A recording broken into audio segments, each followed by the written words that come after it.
Hey guys, finally Friday. Yes, we made it. Welcome to the Fox 5 Live Zone. I'm your host, Guy Lambert. Thank you so much for joining us. Coming up on the show today, the latest on Kilmar Abrego Garcia. Will he remain a free man? For now, yes, but the question is, how long? We've got the very latest. Hey, we're talking about dating, believe it or not, during the holiday season. What's the best way to go about it?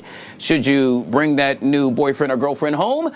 Well, we're going to speak with a dating expert to give us the yays and nays with regard to all of that. And then we're talking all things Santa. Okay, really not. We're talking all things parents and where you all hide the gifts, not for the kids, but for your other munchkins, if you know what I mean.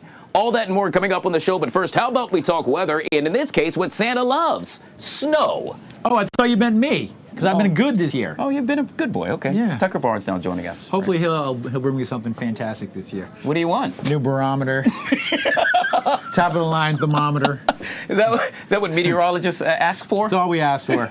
That and a big snowstorm. That's all we want. Okay, let me hop in and do some weather for you. A cold and cloudy afternoon. Live look at, we're down in Fredericksburg. Look how cute that little tree is. Wow, that is nice. So that tree had snowflakes flying last week around it during our show. And you know what? It may have some more flakes flying around it this weekend, late Saturday night and early Sunday. 35 degrees, northwest wind at 13. Notice the feels like it's 26. That's your wind chill, guys. Sheesh. So out this afternoon or this evening, generally cloudy. You know, there might be a little sunshine by the end of the day. And a couple snowflakes, especially to the south and west. If you look down towards Charlottesville and Richmond, you'll see the lighter white there. That's a couple of very light flakes down there to the south and west. It's a little disturbance. You can see it there passing to our south. So today will be a generally cloudy day. Tomorrow, Army-Navy game. I think it's in Baltimore, right? Is it? I thought it was Annapolis. Really? Okay. Well, that's where the Naval Academy is. Oh, okay. But that game will be fine. It'll be just kind of overcast and in the 40s tomorrow. Look up towards Minneapolis. There's another little stretch of clouds up there. Sure. Okay. That is our next weather maker. That will arrive late Saturday night. We'll kind of go through this together. Oh, look at that. Little blossoming of snow across the region, right when your producer Joey's coming home from the bars. Come on, people Joey's age, they don't drink anymore. So yeah, that's so true. Is that generation any fun, guy? No, not really. Okay. But he is. Thank you. That's a whole other subject. Anyways, early Sunday looks like a batch of snow across the area, which will wrap up by sunrise. But if you look really carefully at that little thin ribbon of snow along the 95 corridor, the darker purple showing some pretty good snow rates. So, you know, we might get some light accumulations around here. This is not an official forecast, but I just want to give you a sense of what we're looking at. Maybe like 1 or 2 inches, maybe a little more than that. There's still some question marks about this and exactly where it sets up. So, you know, I can't guarantee we're going to get 2.9 inches of snow, but we might get enough to cover the ground or get an inch or 2 early Sunday. And then windy and cold. Commanders game, Sunday afternoon. That game is here, and it will be windy and wind chills in the teens. Really? Game. Okay. All right. Well, that means you got to bundle up and stay warm. There you go. Good stuff. Tucker Barnes, all things weather right here on the Live Zone. Guys, if you haven't already done so yet, make sure you download that Fox Local app and take that partially snowy forecast with you on the go. Some of the stories we're following for you this hour. A major update in the case of Kilmar Abrego Garcia.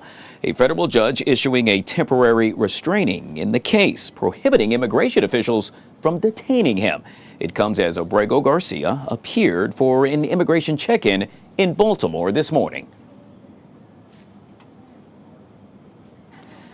White House Press Secretary Caroline.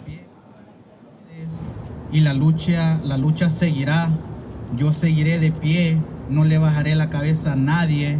Siempre estaré de pie sobre todas las injusticias que ha hecho este gobierno.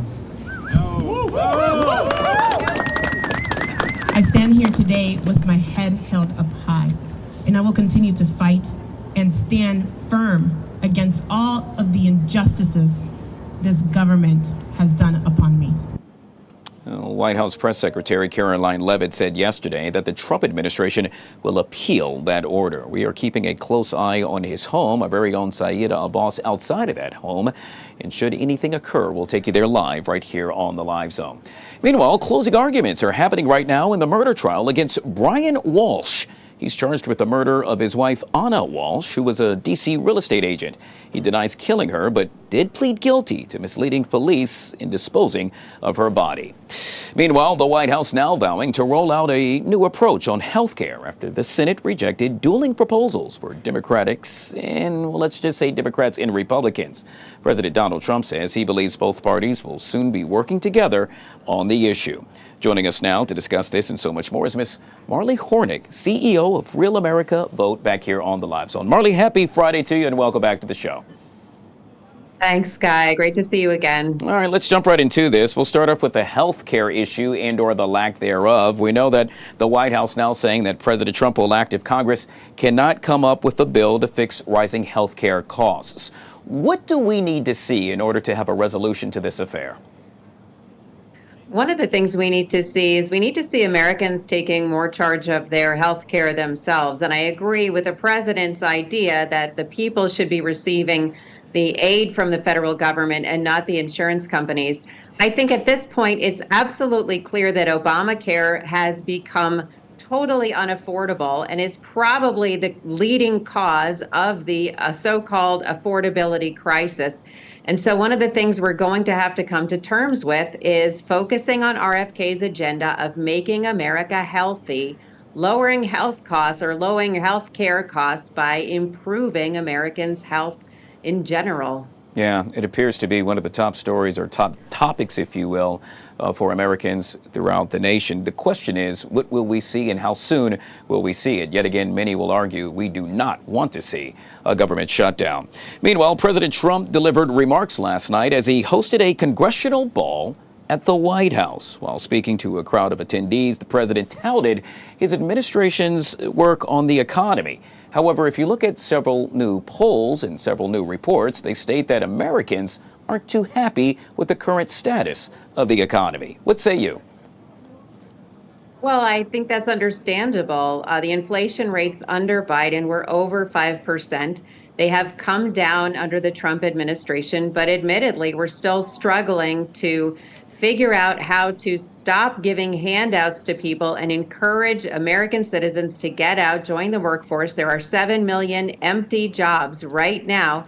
Join the workforce and help contribute to a productive and healthy economy for our country. And I couldn't agree more. I think that this affordability issue really is touching many Americans. And again, going back to Obamacare, going back to USAID payouts that were going to other countries, going to the fraud that's being uncovered right now in Minnesota with the Somali population.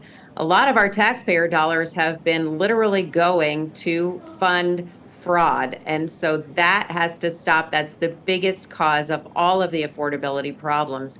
Stop that, and then we can see where are we really and what do the American people really need. Yeah, we've all heard that saying, it's the economy, stupid. Well, in this case, I would argue yet again, a number of folks are still stating just that. We know that the House now rejecting a bid to impeach President Trump. Democrat Al Green, of Texas, introduced a resolution on Thursday with 2 impeachment articles.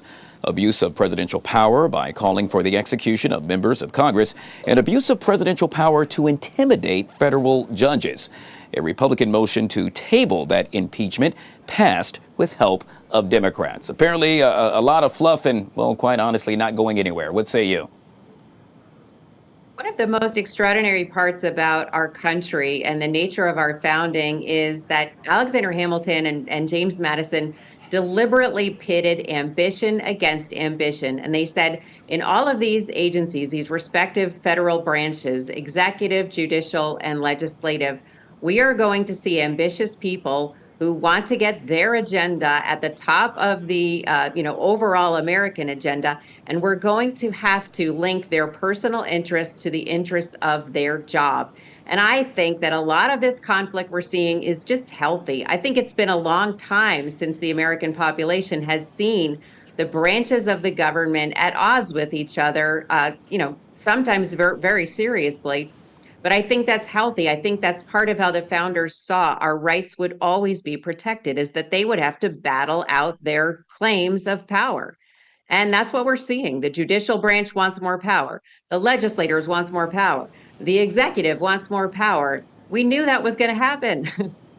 This is great. So let's get these issues resolved one by one, and let's resolve it in favor of the rights of the sovereign of this country, the American people. That's all. Just a second ago, we were looking at Representative Chip Roy out of Texas discuss all things with regard to health care. So to your point, a number of folks, in this case lawmakers, trying to get their arguments across.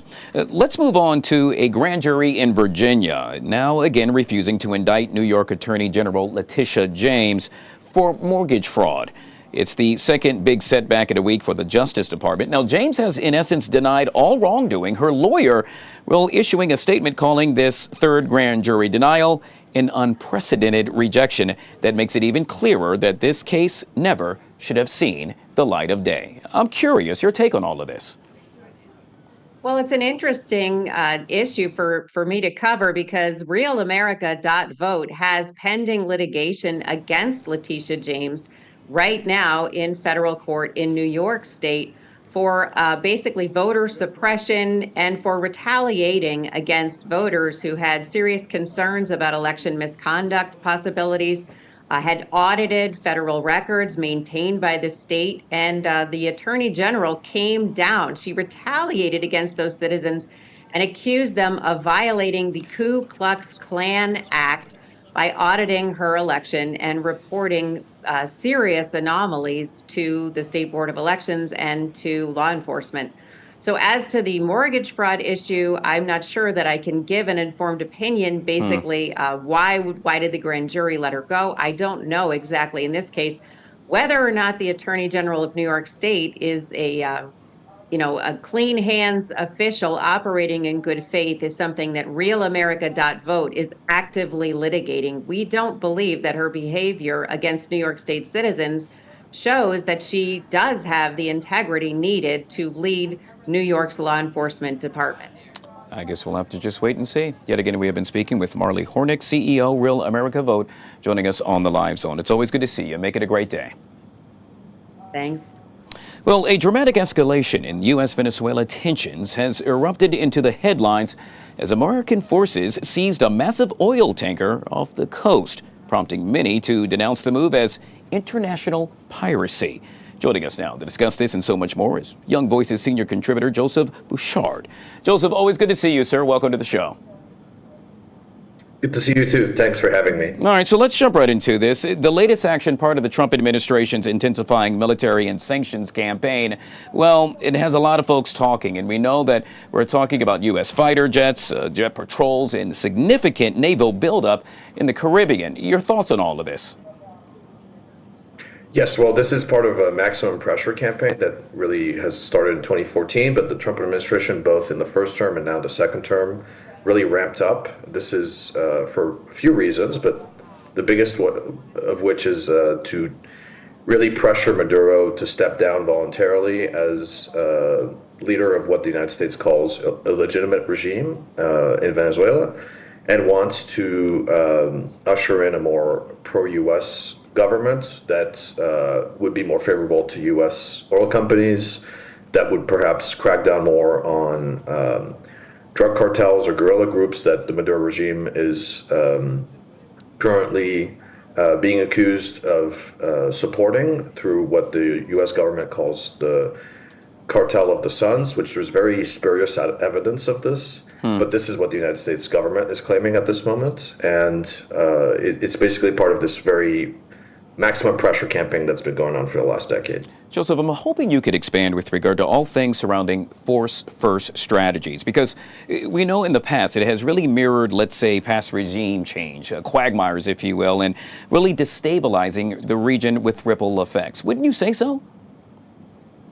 I would say so. I think this really opens the door to something catastrophic. The United States government and some of the more pro-intervention voices, especially in Washington and Miami, think that this will happen similarly to what happened in Panama, where you might have a sort of quick in-and-out force, take out Maduro, put in someone favorable, and then leave, and then suddenly there's democracy, stability, and a government that's favorable to U.S. economic interests. I think this would be closer to an Iraq situation.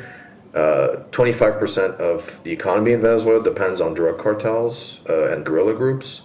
This is a highly unstable and unequal country where you've had immense migration flows. Over 8 million Venezuelans have already left, and I think that the amount of humanitarian devastation and violence that would come out of this would spur an even greater crisis. And it could be that in the long term this gets resolved, but it wouldn't be before an immense level of commitment, troop deployment, and occupation that would be immensely costly to the United States. And so with that, we'll end with this. Is it fair to say that diplomatic alternatives now shrinking for the most part? Yes, the Trump administration, for the most part, has cut off all diplomacy with Venezuela and the Maduro government and is mostly interested in hard power, hard action against the regime. They've already sanctioned most of the officials. They've, as you said, seized an oil tanker and sanctioned 6 more. They've done multiple flyovers with F-18s, and they've cut off all humanitarian aid. And basically, they've said to the world, "Well, we're not playing around.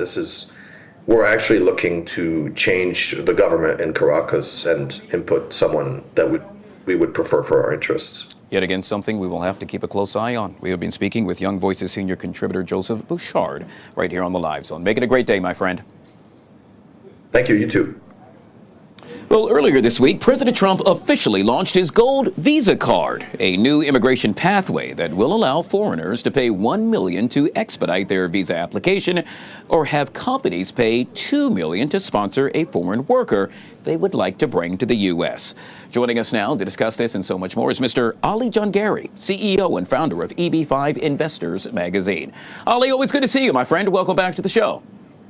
Thanks, Guy. So let's jump into this. This, in essence, has really been a long time coming. We have chatted about this several times, but a lot of folks are saying, okay, I've heard about it. I kind of sort of know about it, but I'm hoping you can expand on what exactly this means. So they launched, we had the soft launch early in June. You and I spoke about it. Finally, the website is out, and it's actually looking really good. It's trumpcard.gov. And there's a couple requirements. It's $1 million per person donation.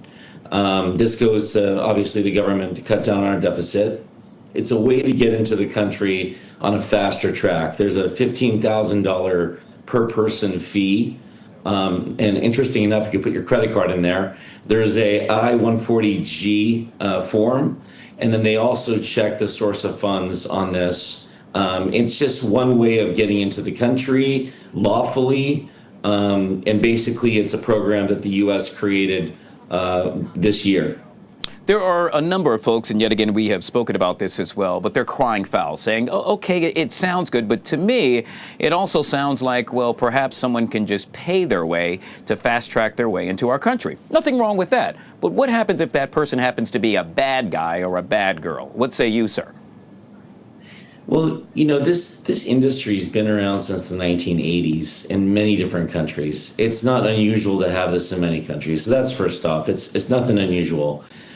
Secondly, we've been doing this in the EB5 program for 20 years now, and we've been screening people effectively with Homeland Security. We trace the funds with source of funds. We do a background check on the person. This all goes to Homeland Security. So there's really no way in which those type of people can get into our country. This is the same thing that's going to happen with the Gold Card. It's a fast track program, but they're still going to do all the screening. They have the requisite forms and everything in line. You made mention of the screening, obviously the background check. A lot of folks want to know how long overall will the process take?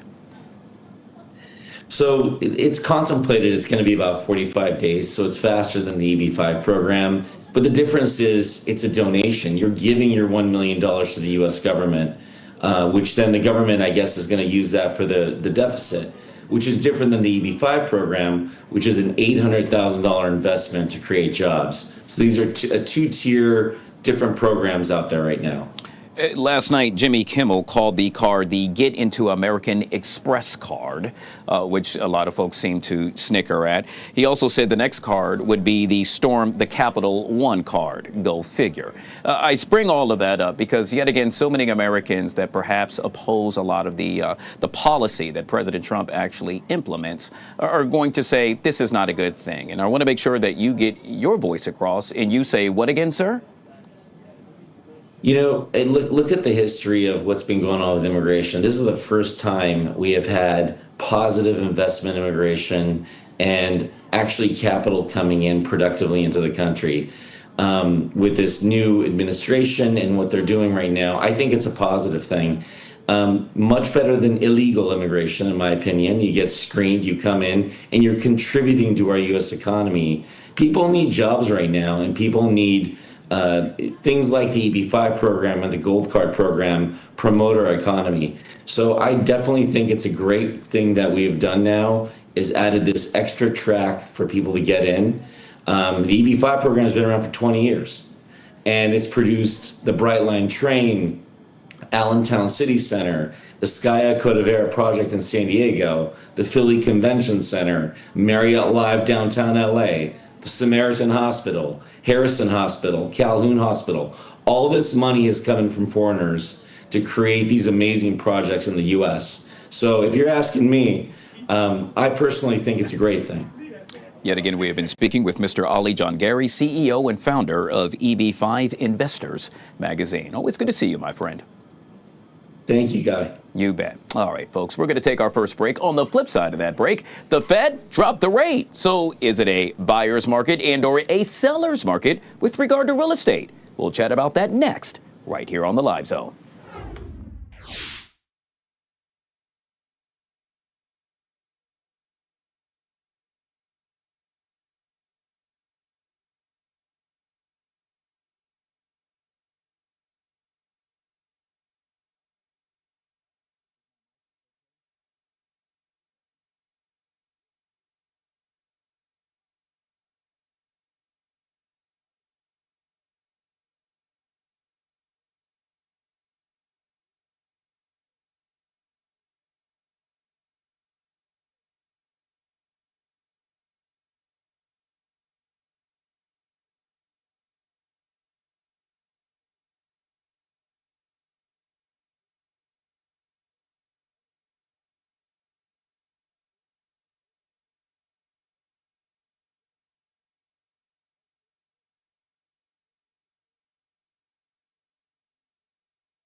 All right, folks, back here on the Fox 5 Live Zone. Well, the Federal Reserve cut interest rates slightly again, bringing them to their lowest level in, count them, nearly 3 years, but signaled it may pause for further cuts to see how the economy performs. Ultimately, if you happen to be in the market for a home, you want to know one thing. Is it a buyer's market and or a seller's market? And how will the Fed rate cut affect real estate? That's why we bring in this guy. I'm referring to real estate broker Mr. Mark Powell back here on the Live Zone. Hey, Mark, happy Friday. Good to see you. Hey, good to see you, Guy. How are you? I'm good. I'll be doing a lot better once I get the info that I need surrounding all things purchasing a home. And I think a lot of folks are probably sitting in the same boat that I am. We know that lower interest rates can really improve affordability. Will we see that now as a result of the Fed cut? I think you're going to see that. Just keep in mind that when the Fed cuts interest rates, those are cut for credit cards. That's a Federal Reserve rate. The mortgage rates are tied to the bond market, but the bond market looks at interest rates, inflation, the overall economy to determine whether they're going to lower the rate for mortgages. Currently, we're running about 6.2 to 6.3, and they should go down a little bit because of this cut. And when they do, what that does is it gives buyers more buying power because they can borrow more money. Now, some people will say, is that going to mean home prices are going to come up because the rates are going down? Generally not. With such a small little increase, decrease. I think that you're not going to see a big decline in home prices. The average home price nationwide, or the median home price, is about $400,000. And now that varies. If you're out here in the West Coast where I am, you're having an average of $1 million for a single family home, and also areas on the East Coast, we're talking about more in the center of America. Yeah.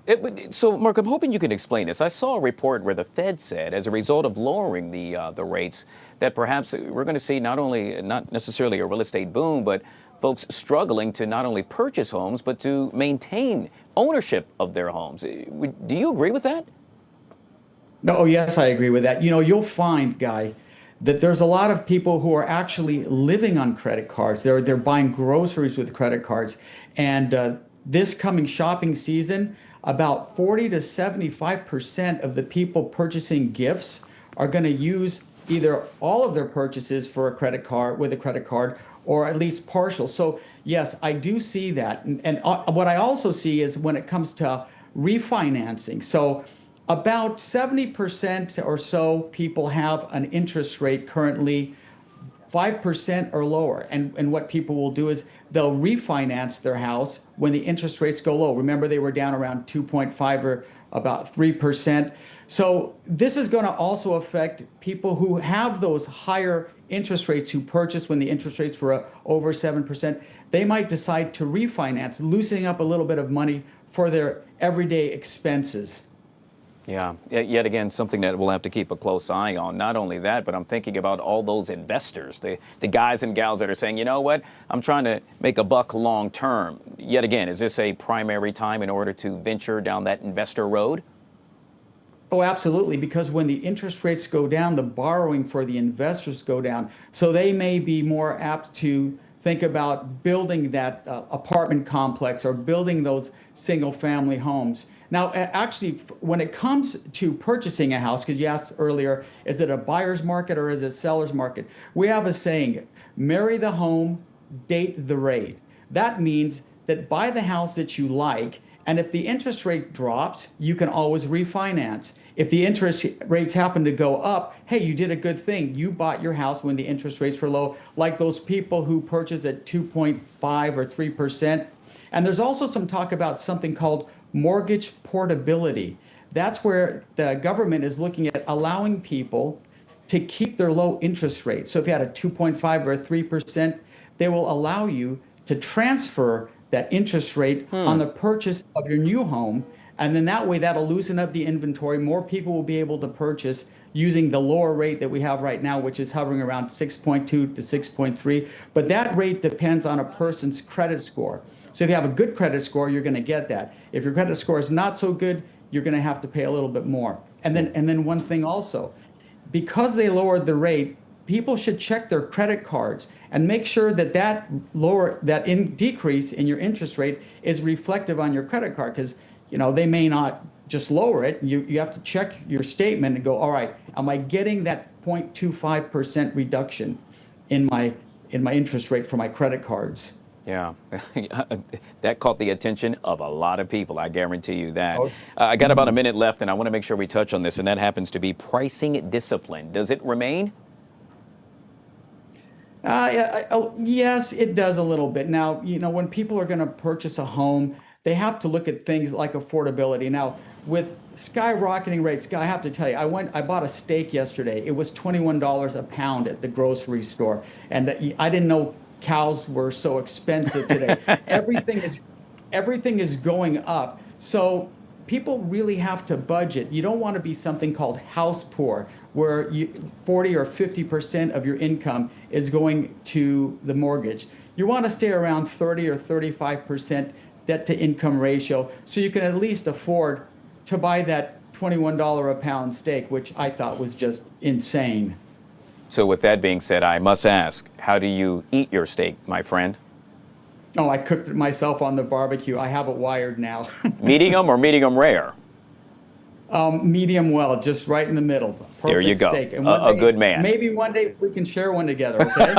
We'll do that as we chat all things real estate. Yet again, real estate broker Mark Powell joining us right here on the Live Zone. I truly appreciate your time. Make it a great weekend, and put a steak on the Barbie for me. Thank you. You bet. All right, folks, we'll take a quick break. Hey, speaking of putting a steak on the Barbie, perhaps you want to do that this upcoming Sunday when the Commanders take on the Giants. Without that guy, Jaden Daniels, John Booty, former NFL player and analyst, joins us next, right here on the Live Zone.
All right, guys, back here on the Fox 5 Live Zone. Let's talk football, shall we? In this case, we're talking about the Commanders taking on the New York Giants. And when we do that, we bring in this guy, former NFL player and NFL analyst John Booty, back here on the Live Zone. Hello, my friend. It's been quite some time. Good to see you. Yeah, it's been some time, Guy. Good to see you too. Happy Friday. Happy Friday. So, John, I was sitting here talking with my producer Joey, and we're like, hey, here's the bad thing. I don't even know where the Commanders are playing this weekend. Meaning, are they playing at Northwest Stadium or are they playing up the road in New York? And then I thought about it. I was at Game 1, and guess what happened during Game 1? The Commanders kicked the Giants' butt, and I was very excited. And all things Commanders. Well, I got to tell you now, it's womp womp, and I'm probably not alone. Boy, are we in trouble. You said womp womp? Oh, that's funny. And, Guy, I guess both teams are saying womp womp too, because they're like, how did we get here?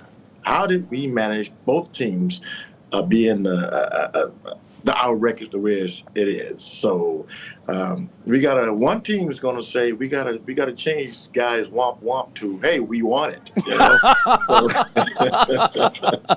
So with that being said, obviously we now know the coach has announced, Coach Dan Quinn, that Jaden Daniels will not play in the game. This was really an injury-prone season for him. I mean, it reminded me, and I hate to say it, and dare I say it, and shall I say it, of the RG3 season where he was constantly injured. Right. You know that injury bug, once it happens, it can just keep going, and, we don't want to ever compare it to another person being injured all the time. But this, you're in the right to say that, So, hey, keep him out, get him healthy, get him on an all-season program that can build some muscle and some thickness, and I don't know, as long as he don't lose his mobility but keep his mind sharp, you know. Yeah. So that's where they are now. Again, the next man up, I always say this, but even though last week the next man up was not performing, the whole team's like didn't get off the plane, seems like, but they got to rally around the quarterback on the center. Yeah, but so with that being said, John, I mean, yet again, I have never been in that position where I played for a professional team. there were high expectations. I mean, quite honestly, I was thinking, hey, if we didn't make it to the Super Bowl, we failed. Now it's, I mean, if we don't, how many games have we won? I think I can count it on one hand. And so with that being said, as a teammate, what do you say to that guy right next to you about, hey, you know what? We're still professionals and we got to go out there and do what we need to do? You just said it. We're professionals. We don't want to look bad as an individual player. We want to have some pride, and that's why we're here, to play professional football, to compete. Now, we playing against a team that's in the same boat that we're in, right? So one of us going to come out a winner unless we just have a tie. That could happen. But the goal is, hey, I got to look at my teammate in the eye, and he's going to look me in the eye and say, hey, John, let's get this thing together. Let's go out here and perform. And at the same time, let's have some fun. Yeah.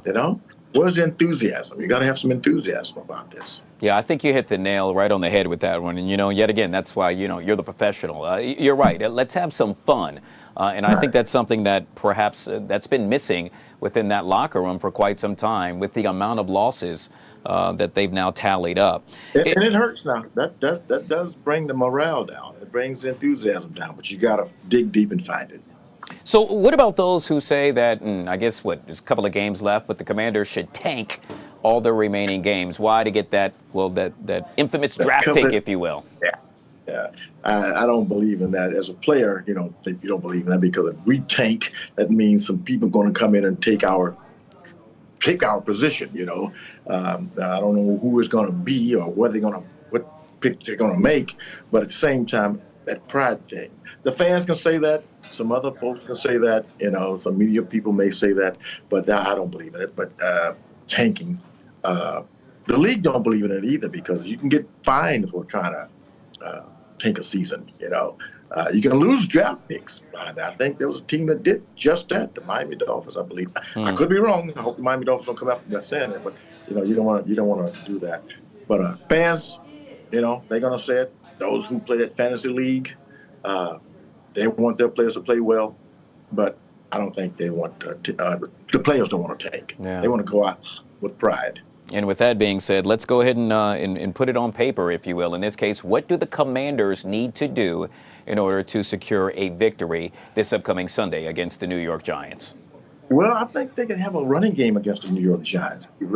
Giants' run defense is not as strong, and also the secondary is not as strong either. But if they can control the ball on the field, speed the game up by running the ball, keeping it on the ground, less timeouts with the incompletions, control the clock by running the game, but with the run game. And that said, that's going to kind of blow my prediction, not a prediction score, but it could happen. It could turn into a high-scoring game on both sides, but the run game I think would be best for them. But on the same token, Washington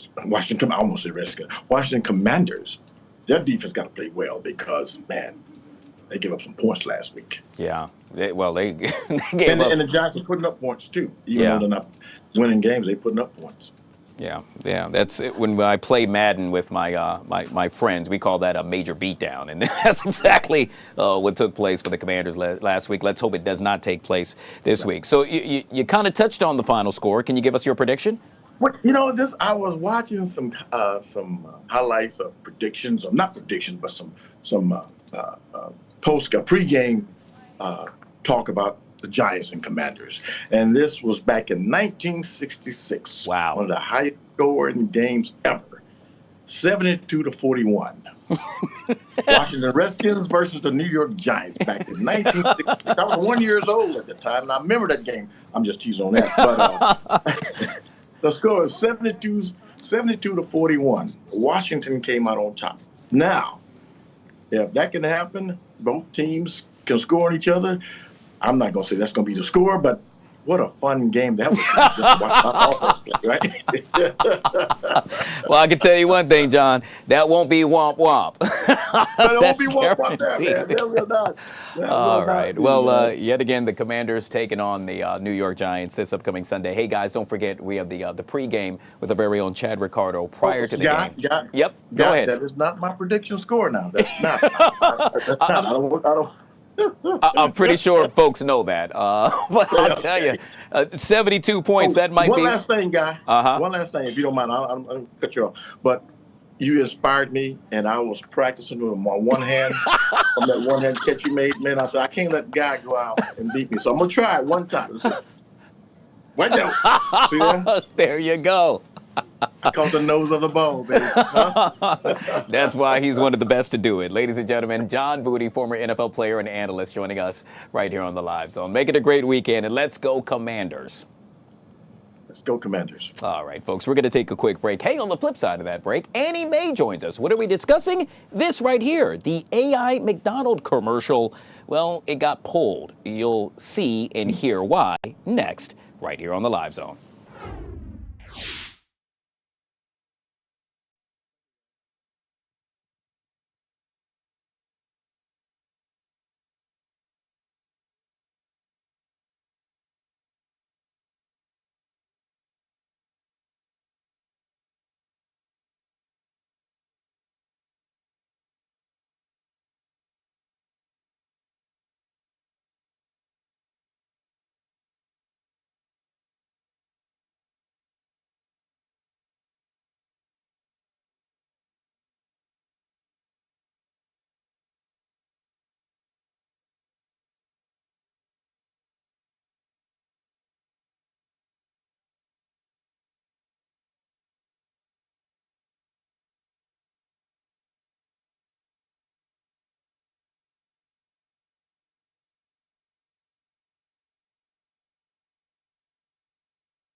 All right, folks, back here on the Fox 5 Live Zone. Time for our Friday Talkers with Annie Mae. Hello, friend. Hello. What a fun way to celebrate a Friday. Yeah, I know. With my bestie Guy. Oh, cool. I made the bestie status now. Hey, it's one of like 15. Don't flatter yourself.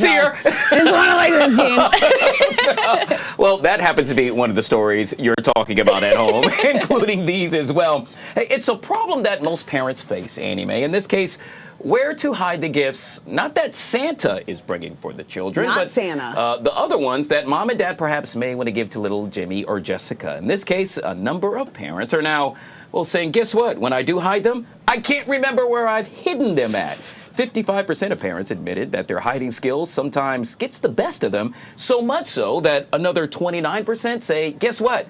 I couldn't find it, so I had to go out and buy another one. No way. Can you believe that? I just wouldn't do that. I'd be like, sorry, you're not getting anything. No, I mean, that's so great. Your skills are so good that you fooled yourself. I don't even remember where, I mean, I know you definitely have a different story, but I don't remember when I was younger even looking for them. My brother, that might be a good question for, but me, I was a good little child. I sat there and I waited for my gifts. And I do remember my dad telling a story about like on Christmas Eve, like super late when we went to bed, he would put together all of the toys. So he would take them out from wherever, I guess he hid them, put together the bike so that I can come out and ride the bike, right? And not just like, oh, I have to put it together, oh, I have to put batteries in all the toys. Like it was ready for us under the tree. So I do remember that, but I don't remember where they hid them. My question is, if you do forget and you go out and buy another one, and so let's just say, I don't know, a month or two later, you're in the closet. Do you find it? And you like, what do you do with it? You probably return it, I'm sure. Is it too late? Who are these people? Who are these people that are losing their gifts and then have to return them? Yeah.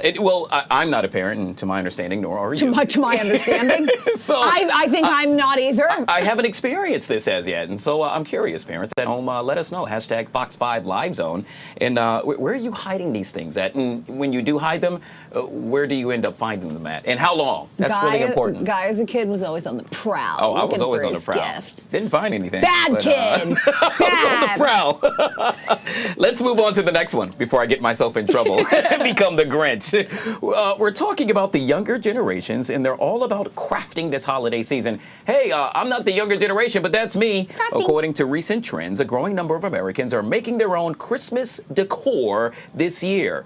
This includes DIY ornaments made out of salt dough, colorful ribbon garlands, homemade snow globes, and mini Christmas trees made out of styrofoam. So, Annie Mae, are you partaking in making your own holiday decorations? I don't got that kind of time. Really? No. I'm a convenience payer, right? Yeah. So hear me out. Like if I go to the store and I get everything I need from the store in terms of like groceries, right? I'm still going to go and stop at 7-Eleven the next day and be like, oh, I need a bag of candy. Yeah. I'm not going to get it at the store. I'm just going to go and I'm going to pay for convenience. So if it's something that like I go to TJ Maxx in terms of like, that's where I go for my Christmas gifts, obviously, I'm going to buy it. I'm not going to make it. I don't have time for that.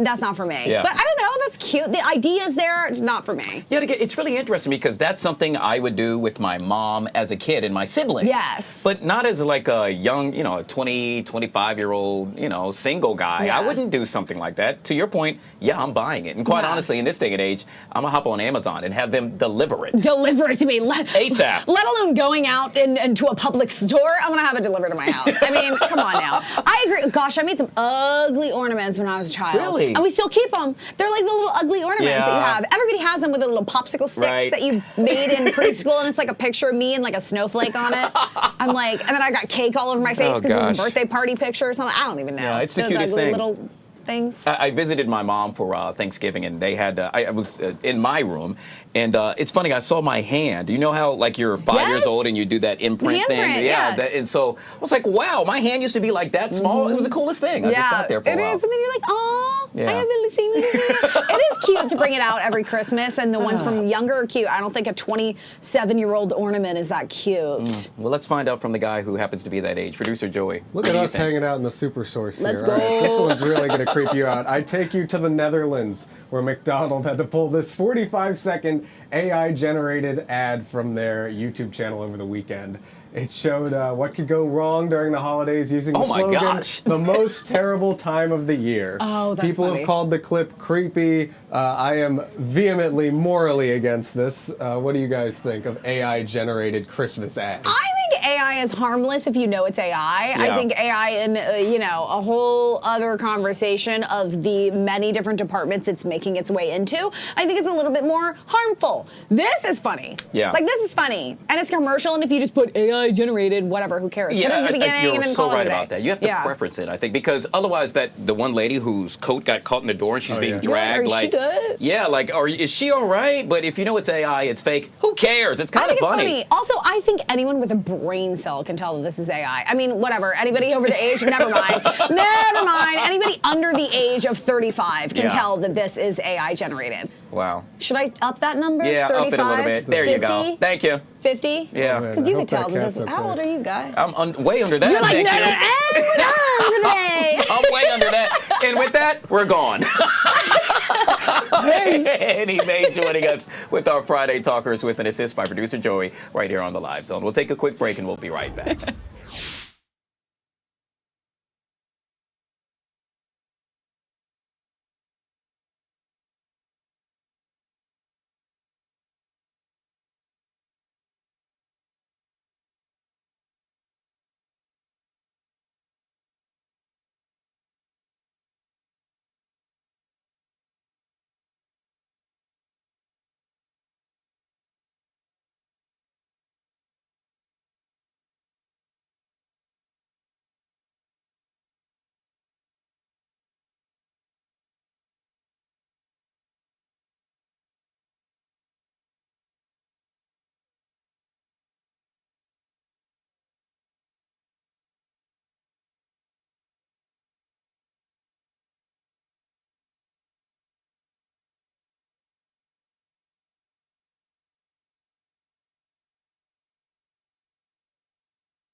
All right, guys, back here on the Fox 5 Live Zone. It's time for my favorite segment of the week with one of my fave guys. Chris joining us for a look at what to watch. Yeah, and of course, Christmas right around the corner. So, of course, we're expecting some holiday movies. But instead, we're getting an early Christmas gift from the one and only Taylor Swift. So the Swifties have something to celebrate early as they get ready for Christmas. Taylor Swift just dropped The End of an Era. This is a 6-part docuseries that pulls back the curtain on the pop star's record-breaking tour. The first 2 episodes are out now, but as they say, but wait, there's more, because you can also catch the Eras Tour, the final show, which is a live recording of her last performance of that tour, which happened 1 year ago in Vancouver. Both of those streaming now on Disney+. So you have the docuseries, 6 episodes, first 2 out now, then you have the live recording of the Eras Tour final show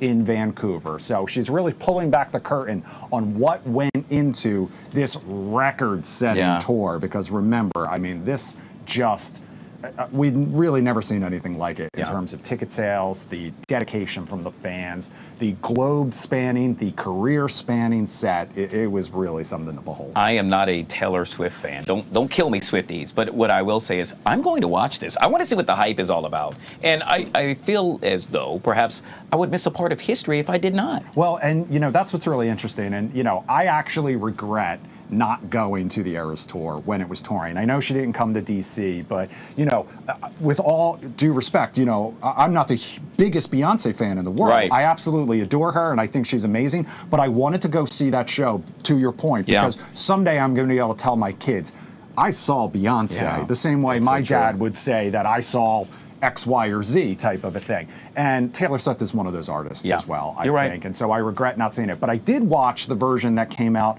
Remember, they did do a live recording of the Eras Tour that came out on Disney Plus before, and it was like 3.5 hours long. I did watch that. It was incredible. So I can't necessarily promise I'm going to watch this other version of it, but she did add, remember, she dropped an album in the middle of it, the Tortured Poets Department, so she did add a whole new era to the Eras Tour. So I see what you did there. I have a feeling this is going to do very, very well for Disney Plus. Next up, we've got the return of super detective, for lack of a better word to describe him, Benoit Blanc. He's back for an all-new Knives Out mystery. Now, if you haven't seen these are whodunit in the style of like Hercule Poirot, or however you say his name. But this one is called Wake Up Dead Man. It's the 3rd installment in the Knives Out franchise, and it reunites star Daniel Craig with writer-director Rian Johnson. This time around, the ensemble also includes Josh Brolin, Mila Kunis, Glenn Close, Josh O'Connor, Kerry Washington, Jeremy Renner, Andrew Scott, and many, many more. You can catch this one streaming on Netflix now. Not sure if you saw the first 2. Oh, I did. Yeah. And guess what? So you know what I do on Mondays? I typically go to the movies. Go see the movie. And guess what I saw on Monday? You saw this one on this? I saw that movie. Yeah, it is good. Oh, yeah, I'm so glad to hear that. Listen, Rian Johnson has had phenomenal success in terms of the movies that he has made. And just this style, I already love to begin with. I love those, I can't even remember. Kenneth Branagh did an update on that.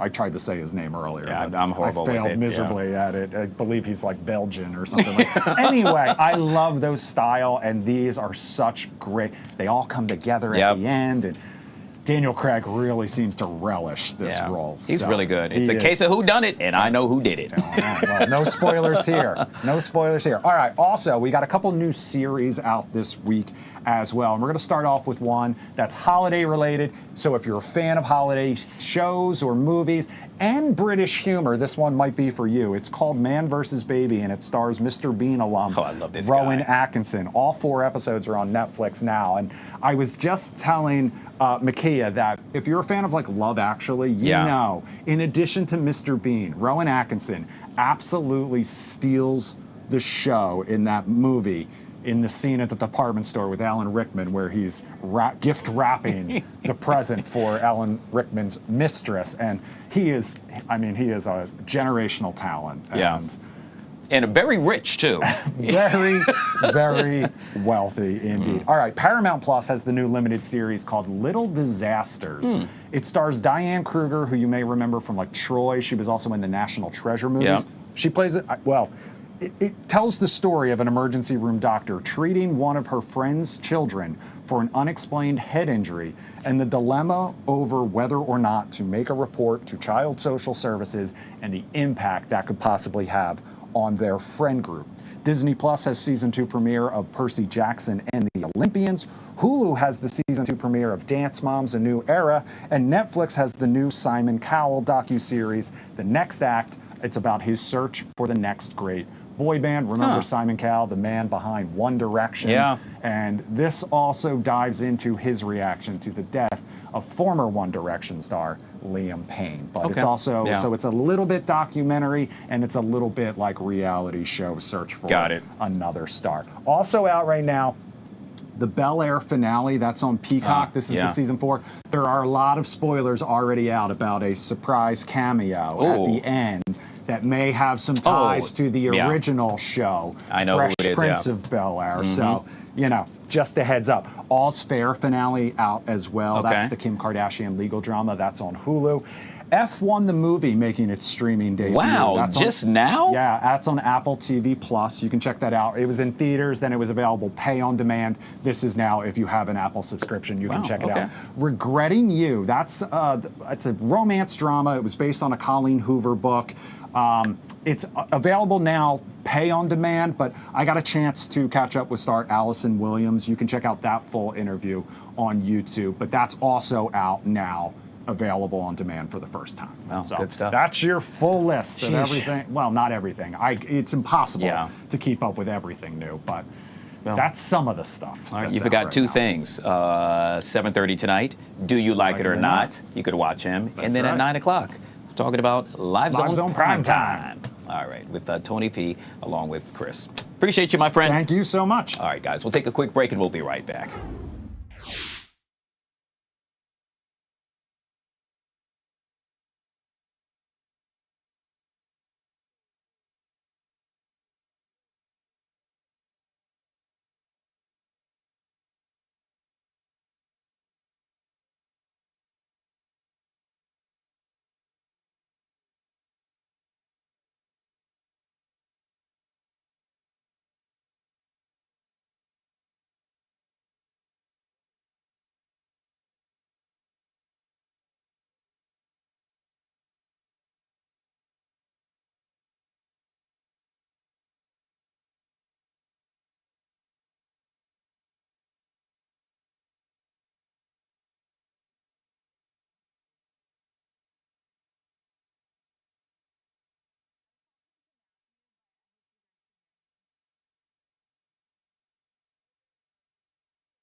All right, folks, back here on the Fox 5 Live Zone. It is now 1 o'clock, the top of the hour. Our top story for today, Kilmar Abrego Garcia, a federal judge issuing a temporary restraining in the case, prohibiting immigration officials from detaining him.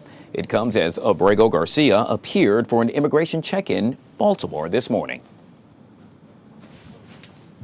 De pie frente a ustedes y la lucha seguirá. Yo seguiré de pie. No le bajaré la cabeza a nadie, siempre estaré de pie sobre todas las injusticias que ha hecho este gobierno. I stand here today with my head held up high, and I will continue to fight and stand firm against all of the injustices this government has done upon me. Yet again, Abrego Garcia stating that his head is held high. Our very own Saida Abbas happens to be outside of Abrego Garcia's brother's home, where, to my understanding, you have seen activity throughout the day. Saida? Yeah, Guy, good afternoon. We've been outside Kilmar Abrego Garcia's brother's house throughout the morning here. We got to here around 11:20, and we've seen many visitors go in and out. So when we first arrived here around 11:30 in the afternoon, we saw representatives from CASA go inside of the home here. We asked them if they wanted to talk. They declined. They went inside. They were only in there for about a half hour. I then went up to the home. I knocked, and then I waited to see if somebody wanted to come outside. Nobody came outside. I did hear, laughter coming from inside of the home. I heard a small child crying inside of the home. We then saw the representative stepping out from the home here.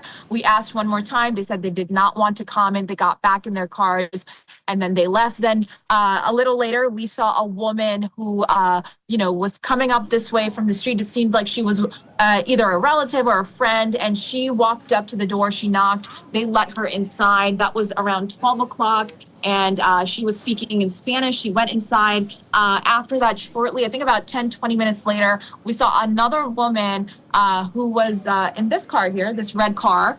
She was there. There was music coming out of her car. And, I spoke with her. I was like, how are you feeling? And she said she definitely did not want to talk to us. She didn't want to be on camera, but we saw her go inside of the home here for Kilmar Abrego Garcia's brother. And we then saw her coming out from a different entrance of the house with a child with her. And another woman that we hadn't seen earlier, they then got inside of a black car.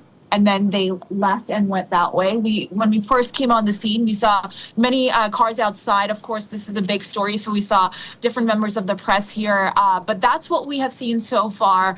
Again, we have not been able to get a comment from CASA at this point, but we did see them going inside of the home and coming out after a 30-minute meeting. We're going to be live on this throughout the evening tonight. We'll have updates from outside of the home. Yet again, Saida Abbas reporting outside of Abrego Garcia's brother's home. Great work as always, Saida. Truly appreciate you.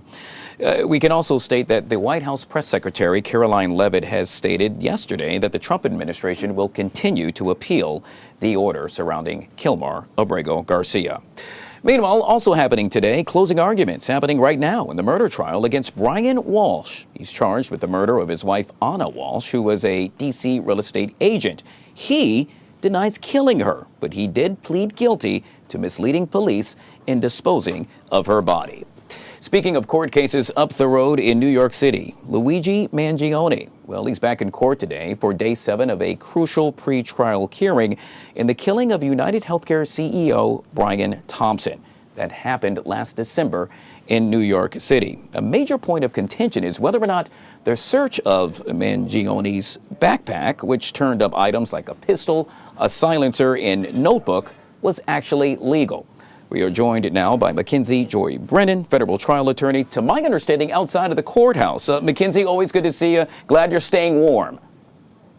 Good morning, or good afternoon now. It is chilly. I've dressed as Rudolph with the red nose for the holiday season, and let's get after it. It's the end of the week in this evidentiary hearing, and if these motions are granted to the defense, it'll be a big deal.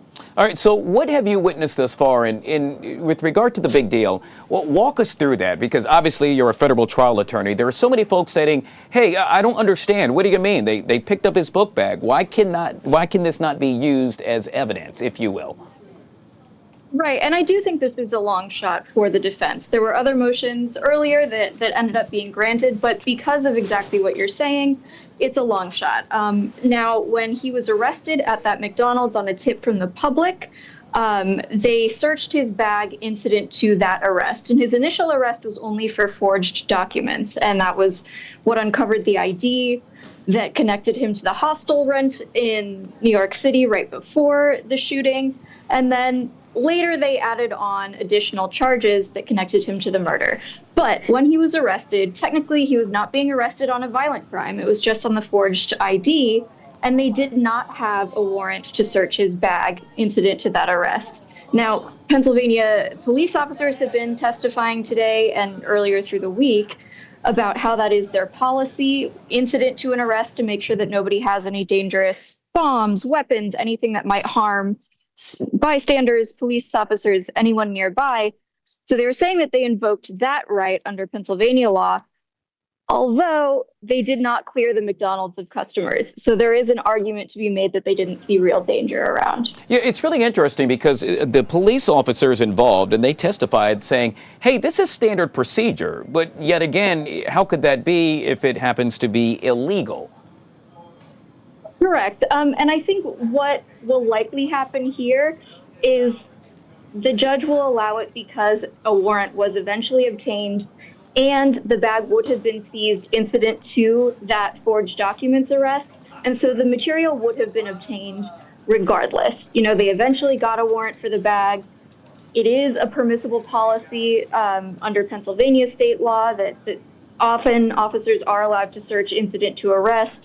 But it is a strong argument here, as arguments go, that they didn't immediately have any reason to believe that he was dangerous. And yesterday, officers actually admitted on the stand that he was very compliant at every stage in the arrest process. We'll end with this, Mackenzie, and that is what happens now? What happens next? Yeah, so the judge will rule on these motions. There's kind of a race between the federal charges and the state charges to see which case is ready to go to trial first. They're at very similar stages right now. This is just a motion in the state case, but you hear similar suppression motions happening in the federal case.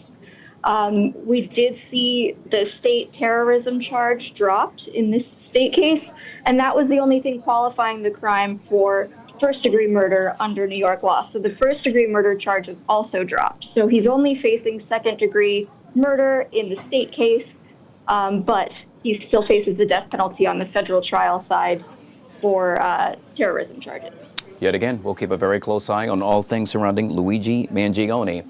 Mackenzie Joy Brennan reporting outside of the courthouse. Get warm, Mackenzie. We truly appreciate you. Thank you so much. Well, it has been a busy day with all things courthouses. In this case, we're going to now take you to the state of Michigan, where fired Michigan coach Sharon Moore, well, this hearing, of course, he was arrested following, well, let's just say an inappropriate relationship with a staff member. Let's take a live look in.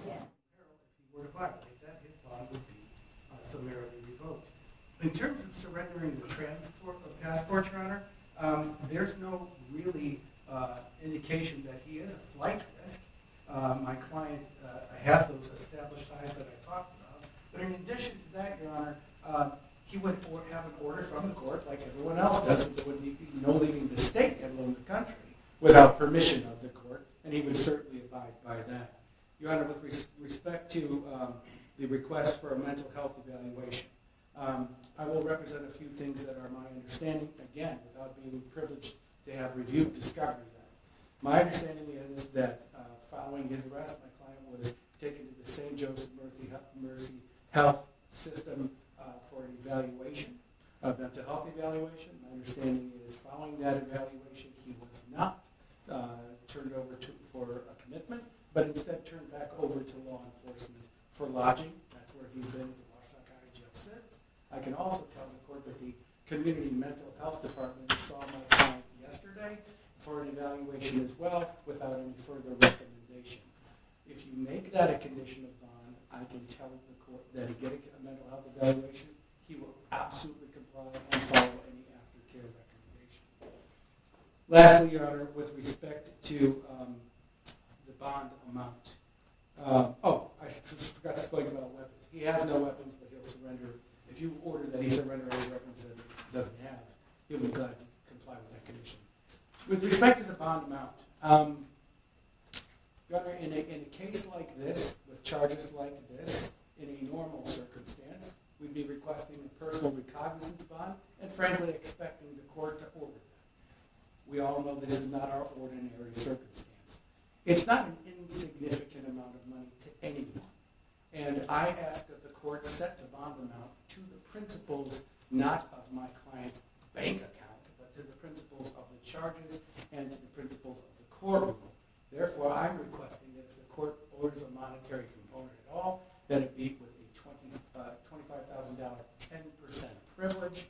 And also, Your Honor, if my client is to order to a GPS tether, things have to happen pretty significantly to try to get that in place in time for what we hope to use in this day.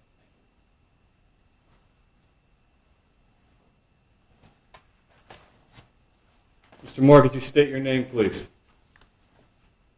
Moore. Sir, you are not to use alcohol, marijuana, or any other controlled substance that is not prescribed to you. You are not to possess or purchase a firearm or any other dangerous weapon. You are not to engage in criminal conduct of any kind whatsoever. You may not leave the state of Michigan without permission of the court. Prior to your release, you will be placed on a GPS tether. You will not be released before that GPS tether is placed upon you. You must continue all mental health treatment as a condition of your bond. The named victim in this case will not be placed on the record. You may not have contact with that individual. That means no calling, no writing, no video chatting, no texting, no emailing, or any other form of contact the human mind can possibly fathom. No one in the world thinks that this person is going to reach out to you. Should they do so, and again, no one thinks that they're going to, you may not reply in any form or fashion. The named victim's address will not be placed on the record. You may not go to that location for any reason whatsoever. Are we understood on the no contact and no go to, sir? Yes, Your Honor. If you have any questions about that, you have a good attorney, simply ask them. You understand? Yes, Your Honor.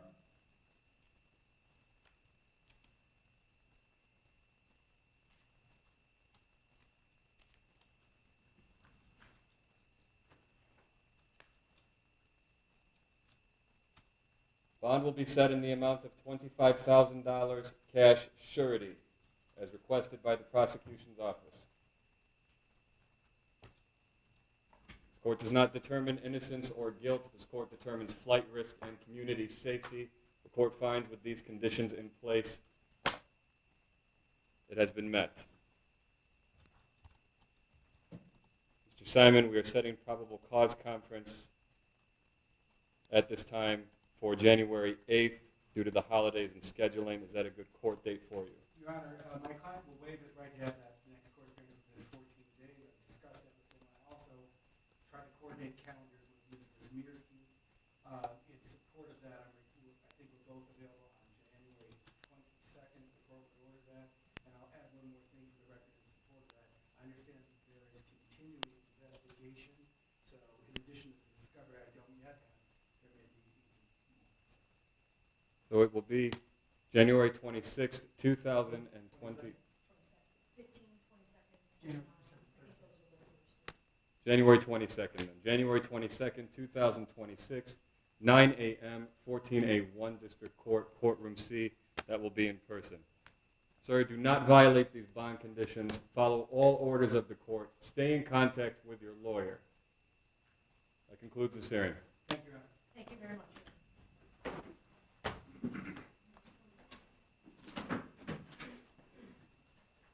All right, we're off record. We're going to give 10 minutes for everyone. We're going to take a recess. All right, there you have it. Former Michigan coach Sherron Moore, in essence, learning that he will be released on bond. The 39-year-old coach, who had led the Wolverines for 2 seasons, was fired for what the school called an inappropriate relationship with a staff member. According to the court, Mr. Moore is now charged with 3 crimes altogether: felony home invasion, stalking a person he dated, and breaking and entering. The court stated in order for him to be released, he may not use alcohol and/or drugs and be fitted with a GPS tracking system. It's to my understanding, if I heard it correctly, I believe bond was set at $5,000. We'll continue to monitor this developing story right here on the Live Zone. We'll take a quick break and we'll be right back.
All right, folks, welcome back. Today we're diving into one of the most fascinating and sometimes misunderstood sectors of our economy.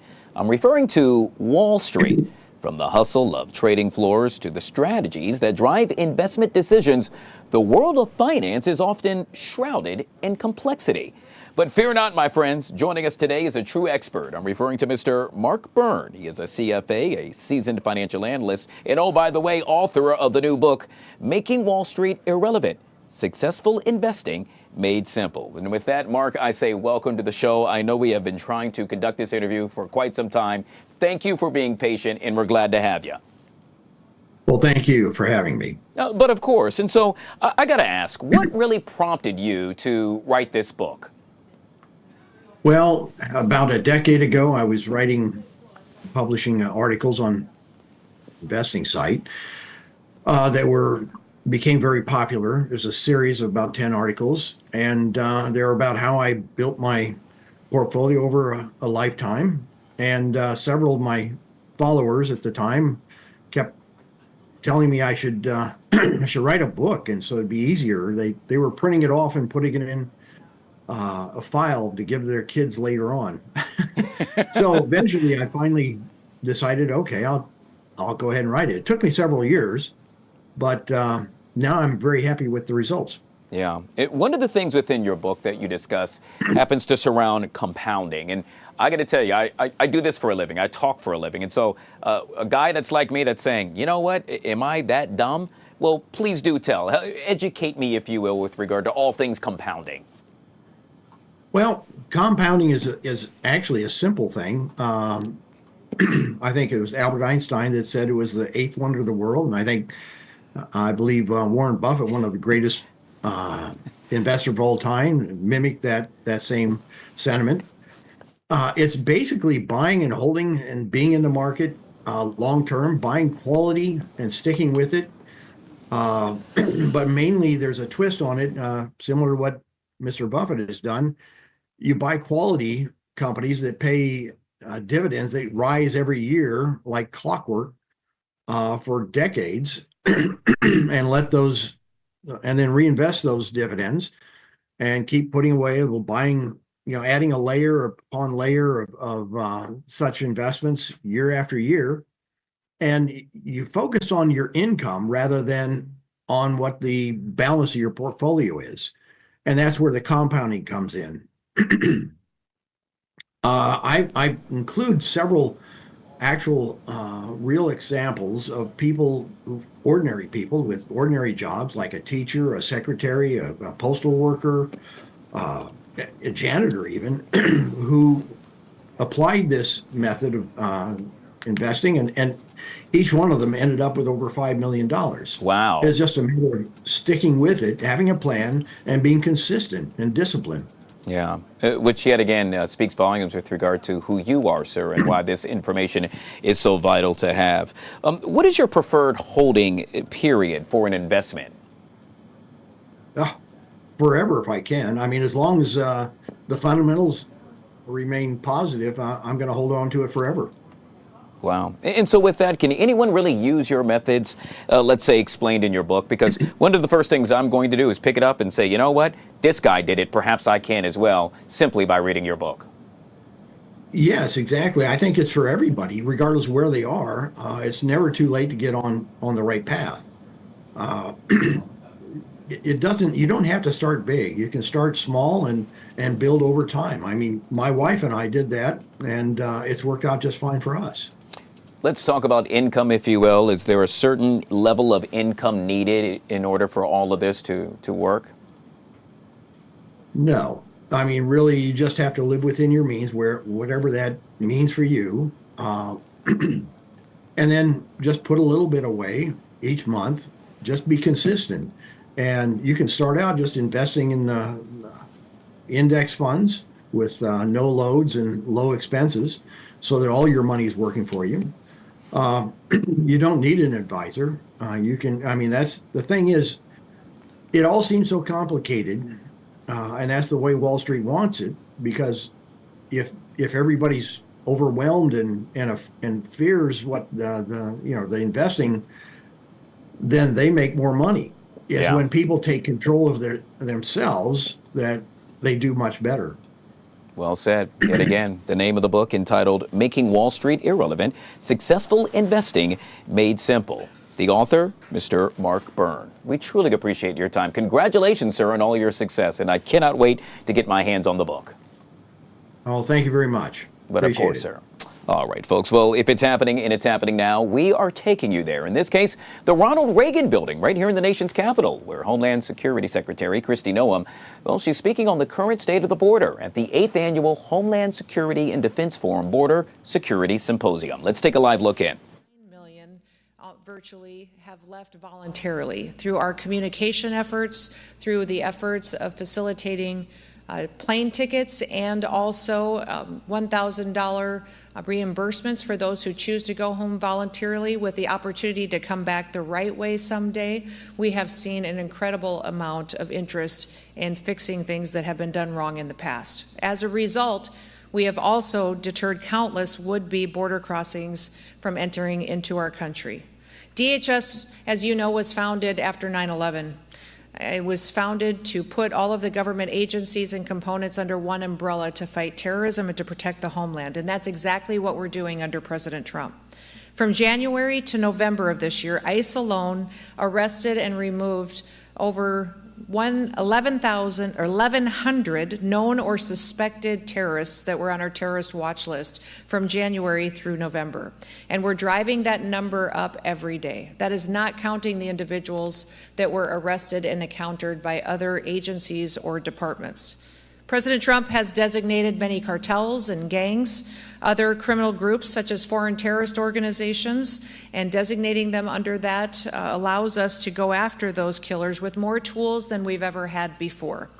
Through our Homeland Security Task Forces, which I co-lead alongside our Attorney General Pam Bondi, DHS is working with other departments as well as our international partners and organizations to crack down on cartels and terrorists and other transnational criminal organizations. Since late August, the Homeland Security Task Force has seized more than 461 metric tons of drugs and millions of dollars in assets. Last weekend, CBP under the Homeland Security Task Force stopped nearly 6,000 pounds of meth from coming into the country from San Diego at a port of entry. And that bust would not have happened without the robust security that we have at the border. The bottom line is that we're driving the cartels out of business, and we're ending an industry that profits off of the deaths of millions of Americans. Fentanyl traffic across our border at the southern border is down 56%, and that means that fewer families will have to live with the pain of losing a loved one. We're taking the fight to make America safe again to our enemies, and we're going after them on the high seas as well. We know that our maritime borders need to be defended, and since January, the U.S. Coast Guard has seized enough cocaine to kill 177 million Americans. That's 2/3 of our country's population. By keeping criminals and terrorists and drugs out of our country, we're saving American lives, and we're sparing American families from the pain of illegal alien crime and the heartache of drug addiction and fentanyl poisoning. But we know that our threats are ever evolving, and that's why you're here, and that's why I'm grateful you made it a priority to be here today. We need the improved technology, the intelligence, and the expertise that you bring to the table to stay ahead of our enemies.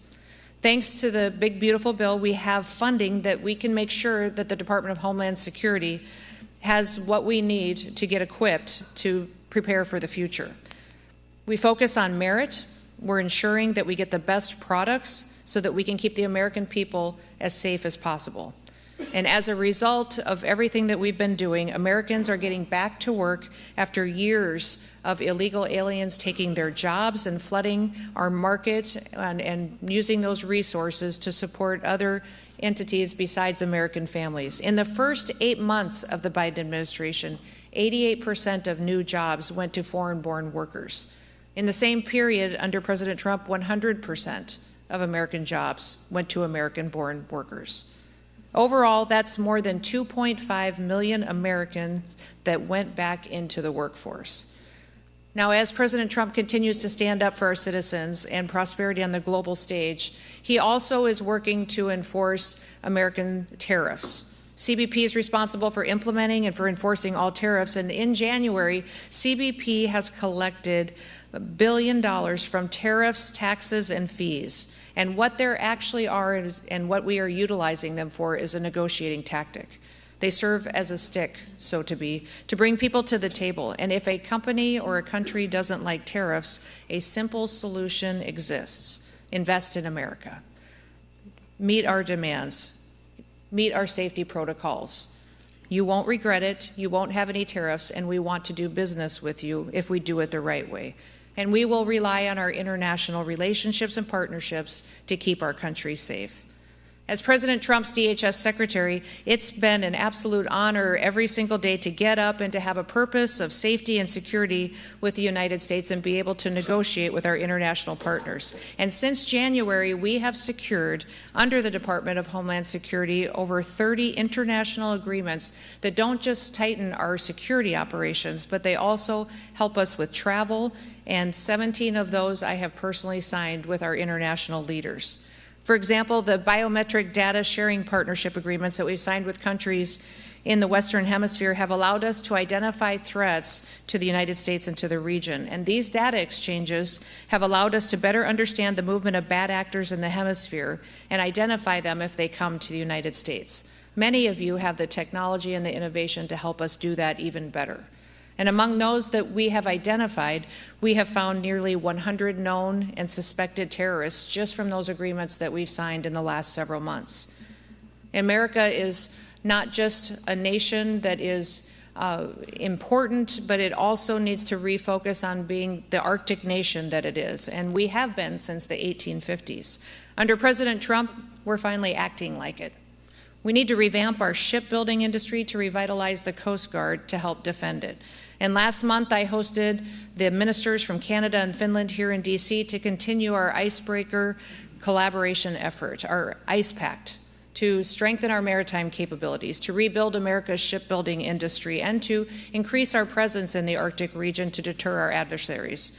ICE Pact brings together the governments of our countries, our three nations, and it brings private industry in from all three countries. I'm sure you've read and heard about what that really has done to establish the shipping industry here in the United States. For example, the Canadian shipbuilder Davies has pledged over $1 billion to acquire and to modernize the American shipyard assets in Texas for the production of icebreakers right here in the United States. 2 multi-purpose icebreakers are proposed for construction in Finland by the American-owned Bollinger Shipyards and the Canadian-owned company of Seaspan.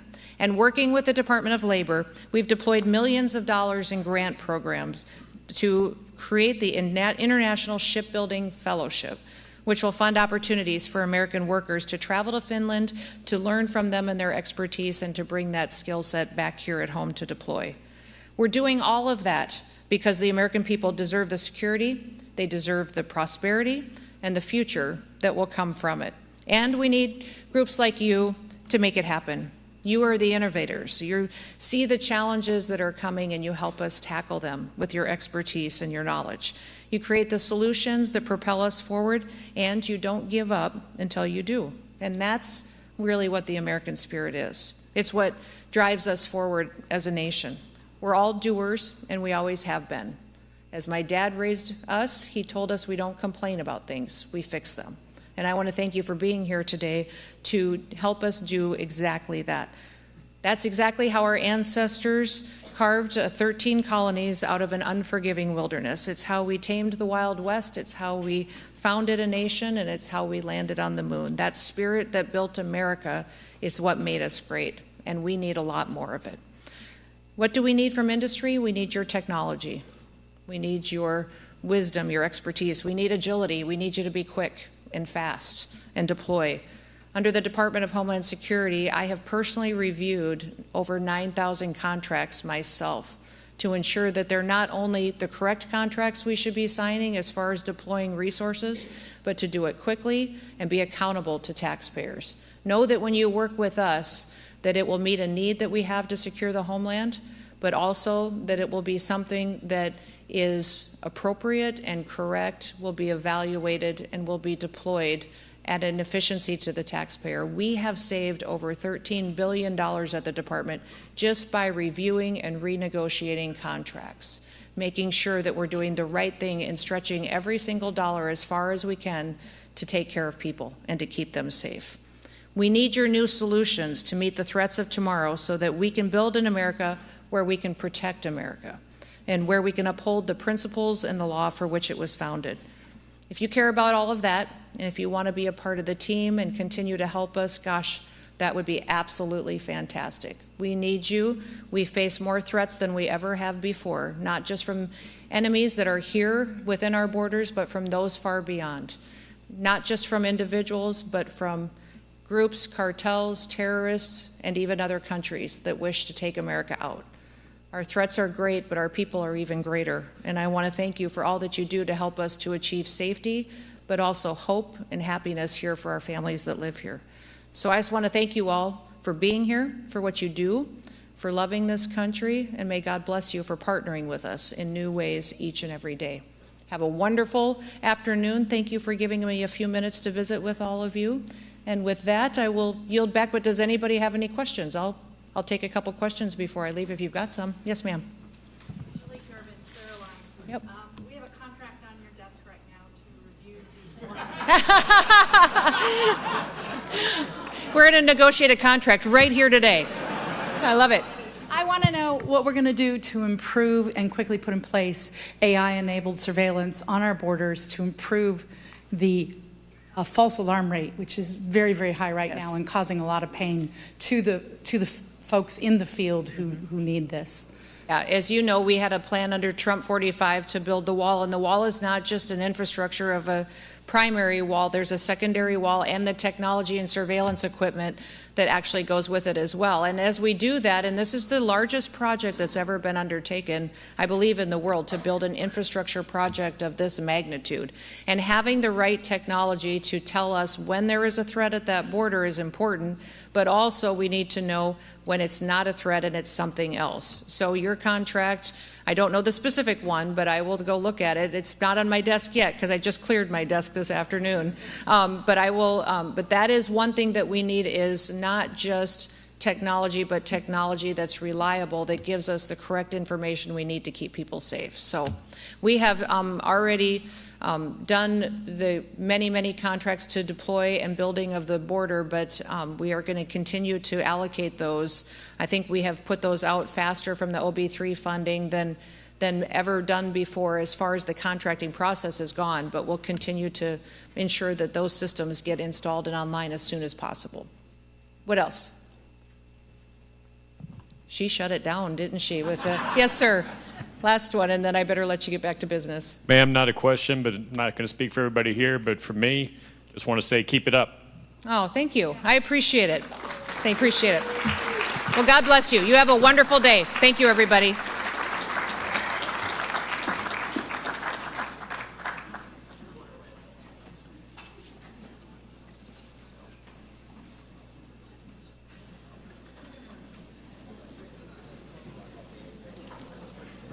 Yet again, Secretary of Homeland Security Kristi Noem discussing all things with regard to what's taking place on the border. It's been a very busy day here at the nation's capital. That event taking place at the Ronald Reagan Building.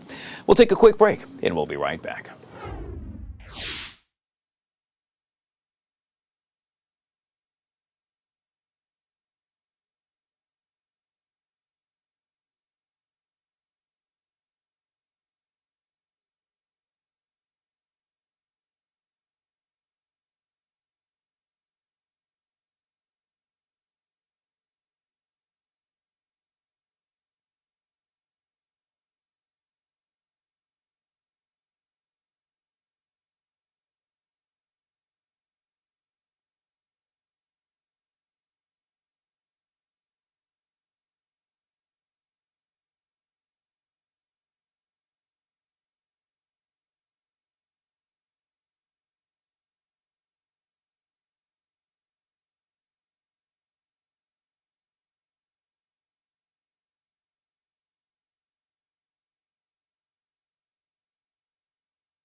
All right, folks, back here on the Fox 5 Live Zone. So the holiday season is upon us. Yes, Christmas is here.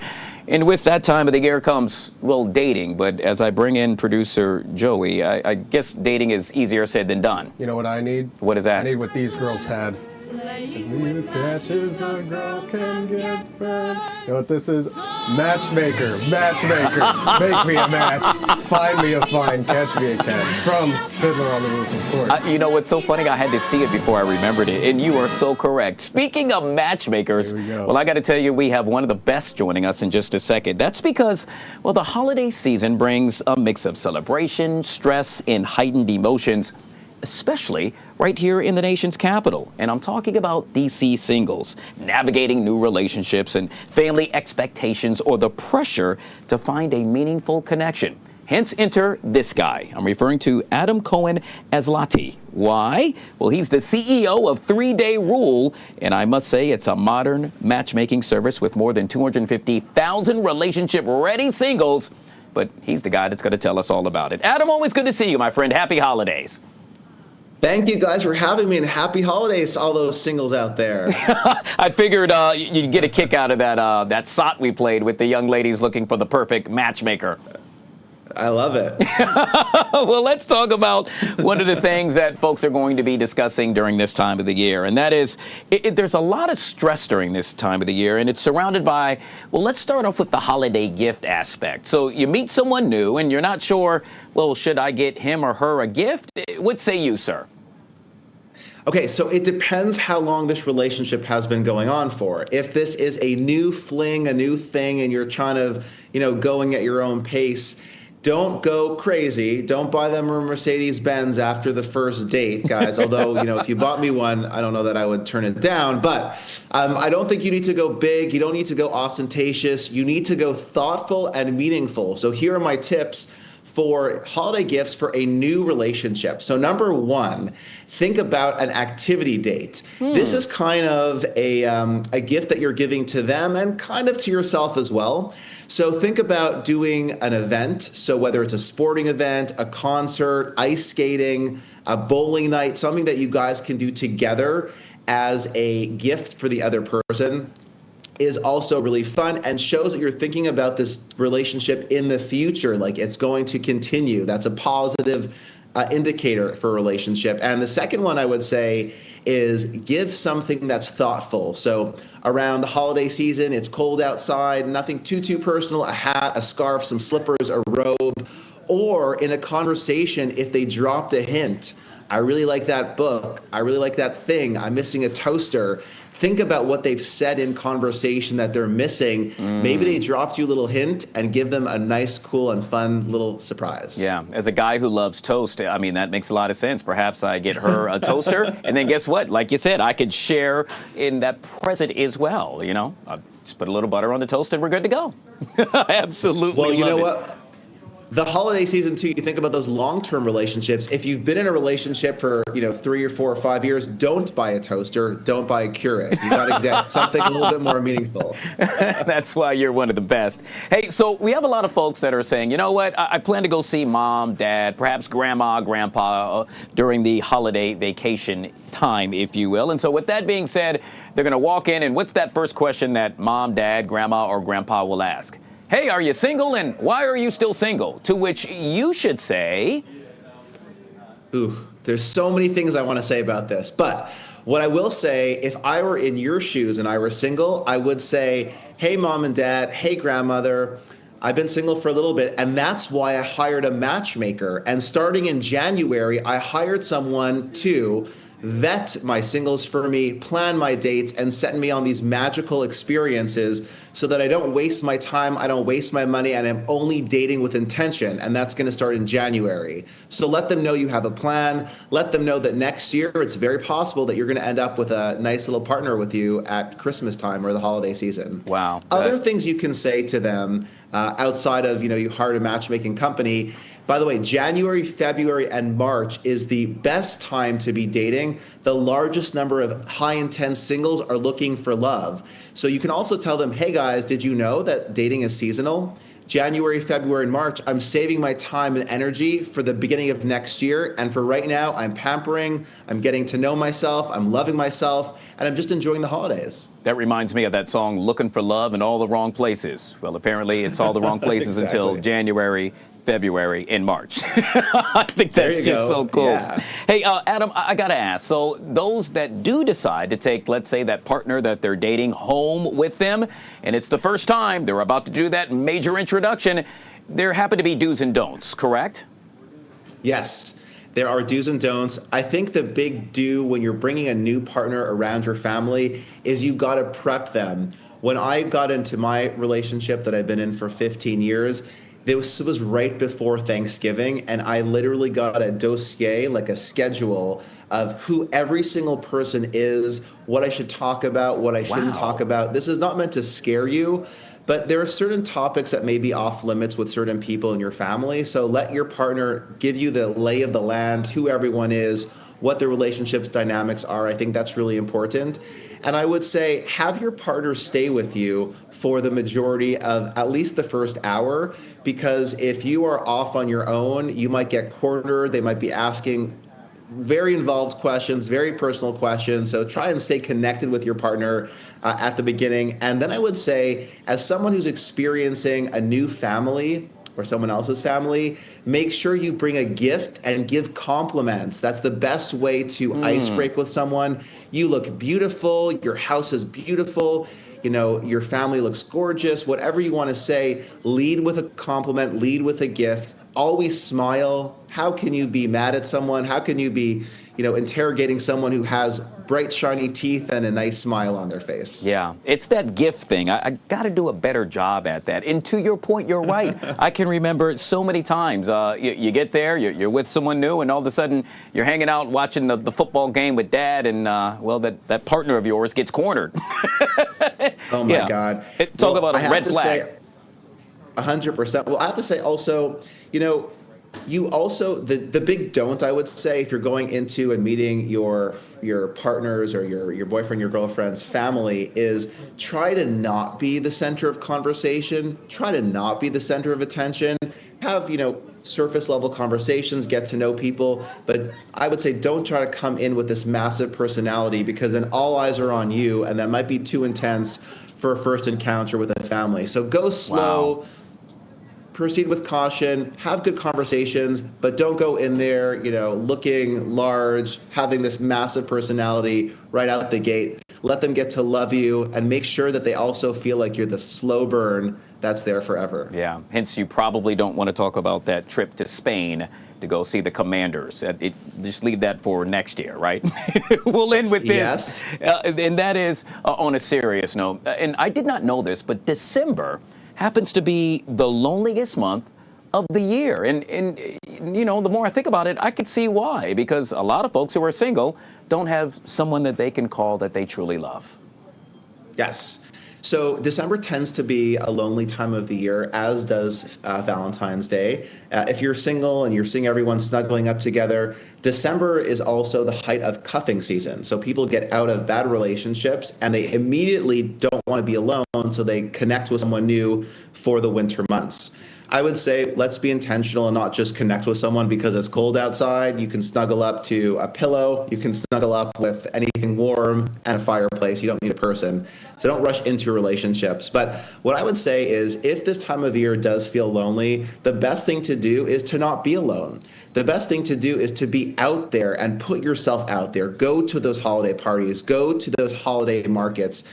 Go to the airports. I always like to say this: the best place to meet singles, hands down, any time of year, is the airport. So if you're traveling this holiday season, give yourself a couple extra hours. Go to the American Express Lounge, the Centurion Lounge, or go to your gate a couple hours early to a city that you want to fly to and strike up a conversation. Make sure they're not wearing a wedding ring and strike up a conversation with them. And also enjoy time being alone. Enjoy a bubble bath. Enjoy watching Netflix and chilling by yourself. It's okay to be alone. It's actually very healthy to disconnect from other people at this time of year. But I always like to say, if you find someone and you like someone, Ask them on a date. What's the worst they're going to say? And holiday dating is a huge trend, especially in DC. People are now going on holidays. Wow. So when you meet them during the holiday season, don't wait till January. Ask them for coffee this week. Let's do it. Yeah, that whole airport thing, it brings new meaning to flying the friendly skies by far. Yet again, we have been speaking with Adam Cohen-Aslati. He is the CEO of 3 Day Rule, and yet again, kind enough to join us right here on the Live Zone. It's always good to see you, my friend. Happy holidays. You got it. Happy holidays, guys.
All right, folks, back here on the Fox 5 Live Zone. Real quick, want to bring you up to speed with regard to an incident that took place at the National Zoo earlier today, where 2 staff members suffered non-life-threatening injuries following an interaction with a 12-year-old female binturong. You're looking at it right there. Yep. In this case, it's named Lola. The incident occurred at the Great Cats exhibit. For the most part, a staff member was attempting to weigh the binturong when, well, it bit her. Another staff member then tried to intervene where she too was bitten, both then taken to the hospital with regard to treatment out of an abundance of caution. Producer Joey now joining us with, I'm still somewhat confused, Joey. I'm not sure what this is. Well, we hope for the best for these staffers, and in the meantime, I think it's a good time to familiarize ourselves with the binturong. This is a video from the Australian National Zoo, but they're about the size of a small dog, native to the tropical forests of Asia. They're classified as vulnerable right now due to habitat loss. Now, you may notice they look a little bit like a bear and a little bit like a cat. Yeah. They are neither a bear nor a cat. Really? This is very important. The Smithsonian Zoo press release made sure to stress this. They are part of a completely different family of animals altogether. They're sometimes called popcorn bears, though. That's because they smell like hot buttered popcorn. And wow. It's because the same chemical that gives popcorn its smell is in binturong pea. Wow. There you go. You learn something new every day, and in this case, we've learned that, well, they smell like popcorn, but I guarantee you don't want to get too close to the popcorn smell emitter of the binturong because it is pea. All right. Well, yet again, both staff members said to be recovering at the hospital with non-life-threatening injuries. On behalf of producer Joey, I'm Guy Lambert. Thank you so much for watching. We're back here Monday, 12 noon. Tell a friend, bring a friend, and we'll do it again. The Take.